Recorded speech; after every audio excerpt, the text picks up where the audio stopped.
5 minutes to the gentleman from Florida, Mr. Putnam. The gentleman from Florida is recognized for 5 minutes. Thank you, Madam Speaker, and I thank the gentleman for yielding.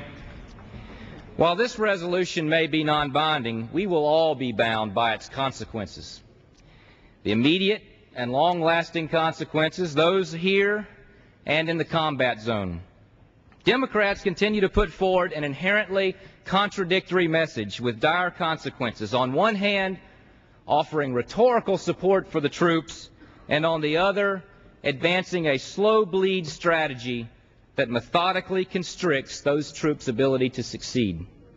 From the testimonials we've heard, it is clear our troops believe their mission is winnable. And the message they are routinely delivering to us could not be more clear. They want the chance to get the job done. Ladies and gentlemen, our troops are not speaking off of a slickly produced, focus group tested set of talking points. They're vocalizing the overwhelming sentiments that exist on the front lines. We do a disservice to those troops. We do a disservice to the very troops we claim to support when we advance a slow bleed strategy that cuts off their lifeline of support. We don't support them when we choke off the funding they need to succeed. We don't support them when we erect political roadblocks designed to deny them the equipment that they need to carry out their mission. We don't support them when we tie their hands behind their back. And we certainly don't support our troops when we attach strings to the funding needed to ensure that when they need help, it is on the way. Yesterday, the chairman of the Defense Appropriations Subcommittee unveiled this dangerous slow bleed doctrine on a website, movecongress.org, that is directly affiliated with some of the most extreme elements of the anti-war left. This is a political machine designed to elect and defeat politicians by using our troops as pawns. And now they seek to deprive those same troops of the resources they need to succeed in their mission. According to news reports, these groups are prepared to spend $8.5 million on a national ad campaign to target lawmakers who did not adhere to their extremist, defeatist views. This resolution is not an earnest expression of congressional sentiment. It's phase one of the far left's plan to elect more of their own. And all of this is for what? To send a message or settle a score with our commander-in-chief? To raise campaign cash? It turns out our worst fears are true.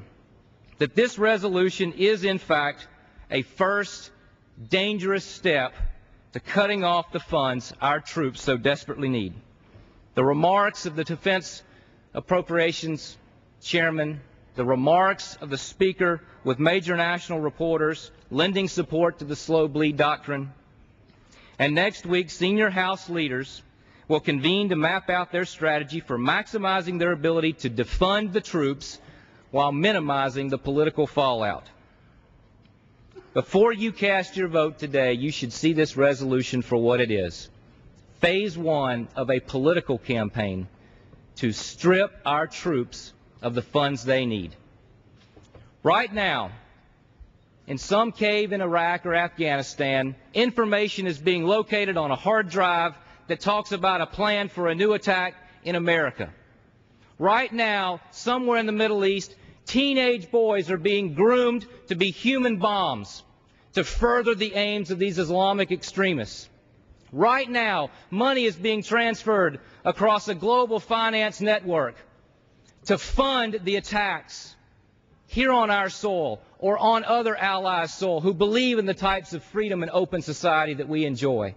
In Madrid, in London, in Hamburg, in New York, in Washington, regardless of how many Republicans cross the aisle and vote with the Democrats or how many Democrats cross the aisle and vote with the Republicans, tomorrow morning the terrorists will still wake up with hate on their hearts, plotting the next scheme to bring down our economy, to bring down our system of government, to bring down the lives of innocents.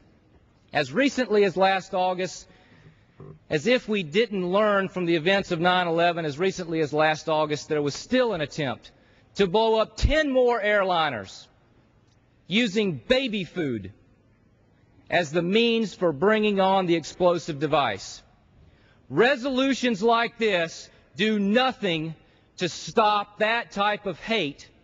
They only send the wrong signals to the men and women on the front lines for all of us. Gentleman's time has I yield expired. back my time.